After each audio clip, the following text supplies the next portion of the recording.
안녕하세요. 금요사건 파일 디바제시카입니다. 제가 2달 만에 돌아오게 되었는데요. 컴백 스페셜인 만큼 현재 가장 이슈가 되고 있는 미투 운동에 대해서 이야기해보고자 합니다. 미투 운동의 시작은요, 2006년 미국의 사회운동가였던 타라니 버크가 제안을 했다고 해요.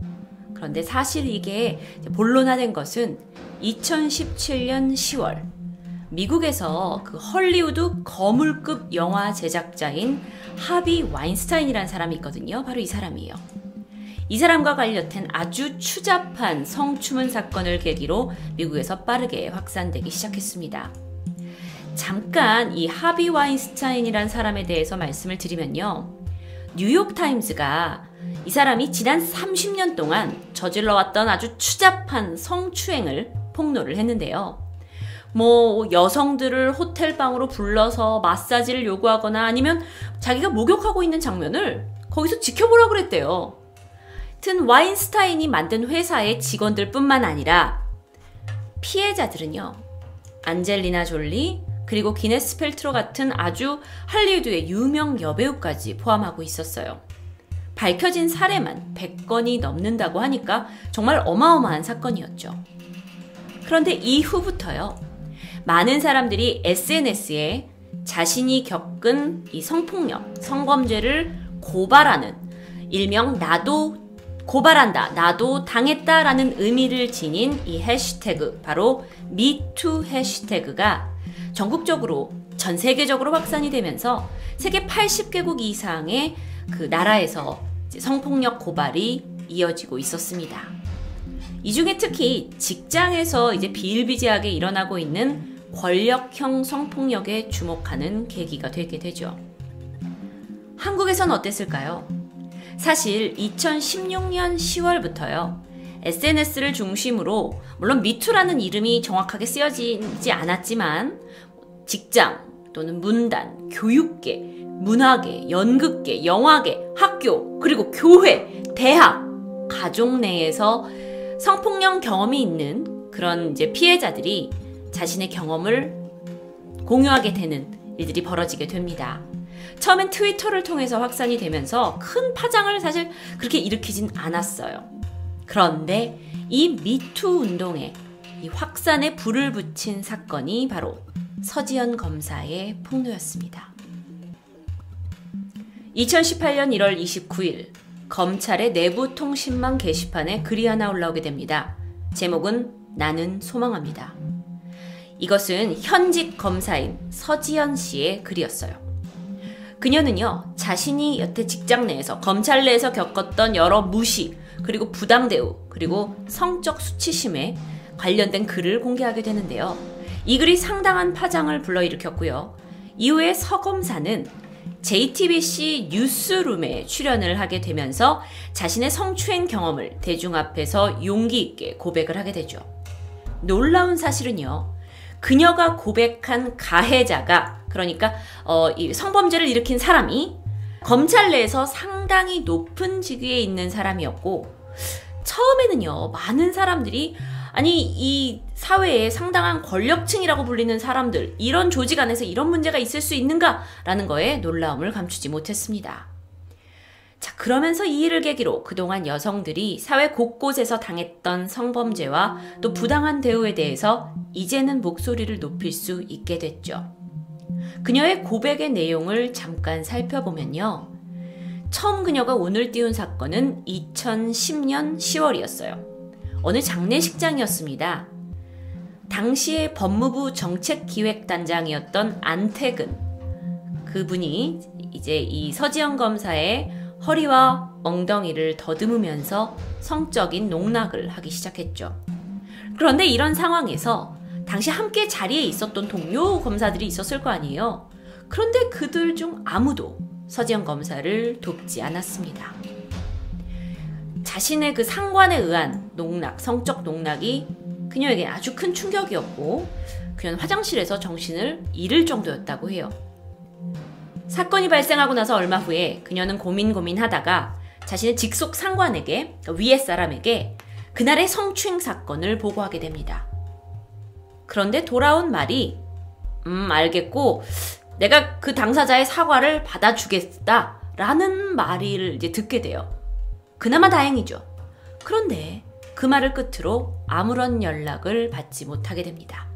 오히려 그녀는요, 당시 경찰국장이었던 최교일에게 꾸지람만 당하는 결과를 받게 되죠. 성적 농락, 그녀는요, 그 수치심 그리고 굴욕감이 계속 트라우마로 자리 잡게 됩니다. 그러다가 그녀의 뱃속에 있는 아이를 잃게 되죠. 이미 한 아이의 엄마였고 또 뱃속에 있던 아이의 엄마로서 그 아이를 좀 지키지 못했다는 죄책감과 수치심이 8년간 그녀의 가슴을 멍지게 했습니다. 더군다나 2011년에 보복성으로 서울 북구지검에서, 그러니까 검찰의 한 지검에서 여주지청으로 발령을 받아요. 그러니까 서울 중심부에서 일을 하다가 지방으로 발령을 받게 되는 거예요. 뭐 이제 검찰 내에서 그렇게 원하는 자리는 아니었던 거죠. 게다가 2015년에도 똑같은 일이 반복이 되는 거예요. 그걸 이제 좌천당한다고 하는데 이렇게 막 지방으로 자기가 원하지 않는 자리로 자기가 배치를 받는 거죠. 그래서 2017년 7월에 정권이 바뀌면서 새로 취임하게 된 박상기 법무부 장관에게 메일을 썼어요. 그래서 내가 이런 성추행을 당했다 하고 문제 제기를 합니다. 그리고 법무부 검찰과장과 면담을 하게 돼요. 그리고 진상조사를 하게 해달라고 막 요구를 해요.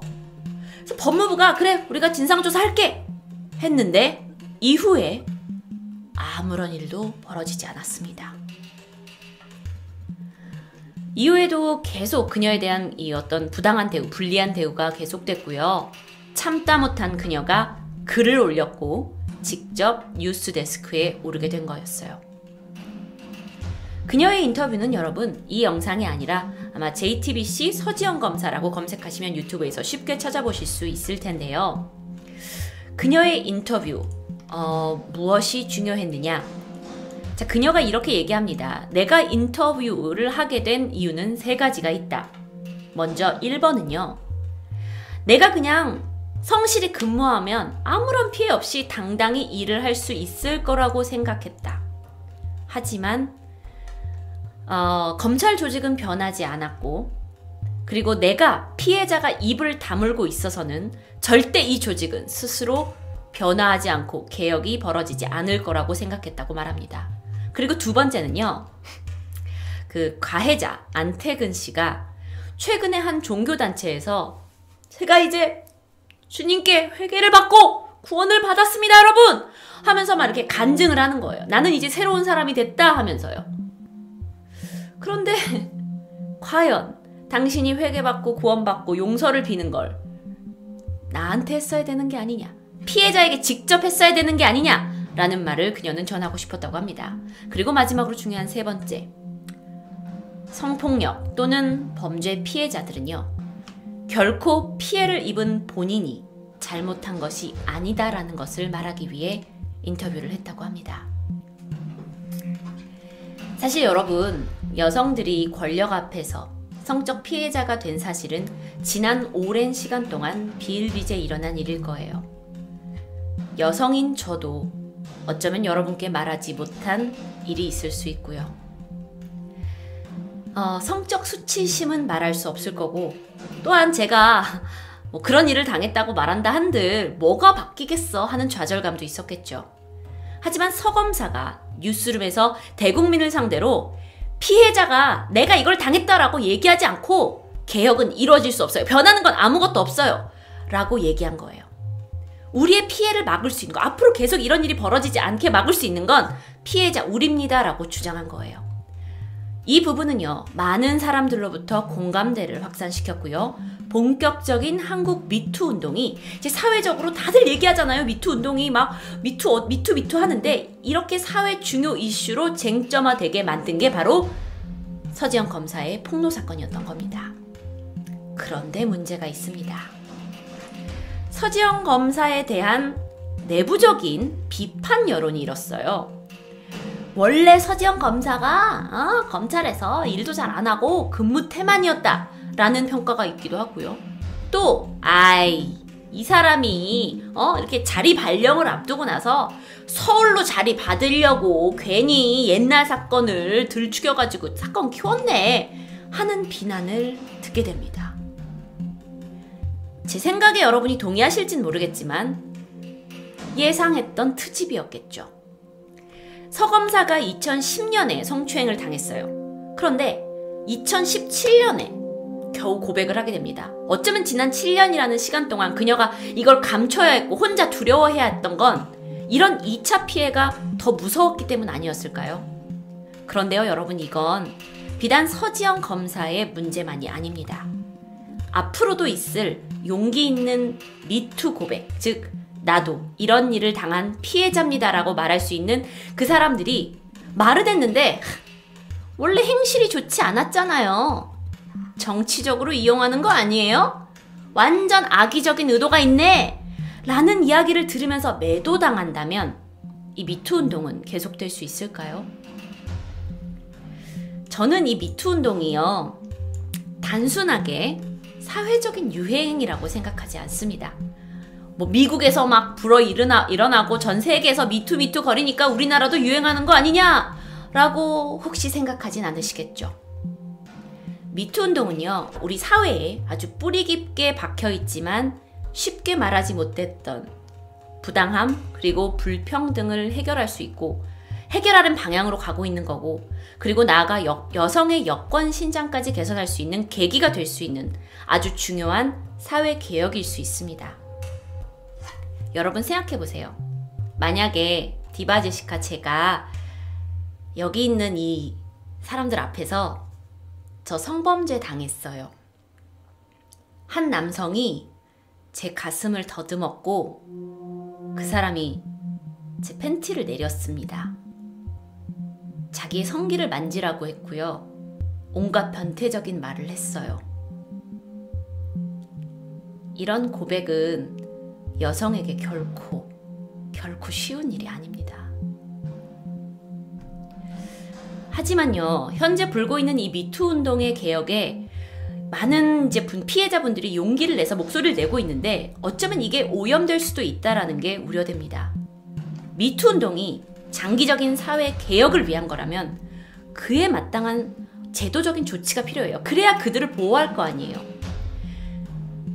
미투 피해자들 그리고 그에 따른 2차 피해자들을 보호해야 이 운동이 확산되고 지지되고 그리고 나서 우리가 좀 더 나은 사회가 되는 게 아닐까요? 여자든 남자든 권력하에 약자가 돼서 부당한 대우를 받던지 아니면 성추행을 당하던지 성의 놀이개가 되는 건 분명 잘못된 현상입니다. 그리고 전 이게 미투의 본질이라고 생각해요. 잘못된 것을 바로잡자는 거죠. 자, 서지영 검사의 폭로에 이어서 줄줄이 우리 사회에서 많은 피해자들이 목소리를 내기 시작했고 가해자의 민낯이 밝혀집니다. 2부에서 그 가해자들에 대해서 조금 더 이야기해 볼게요.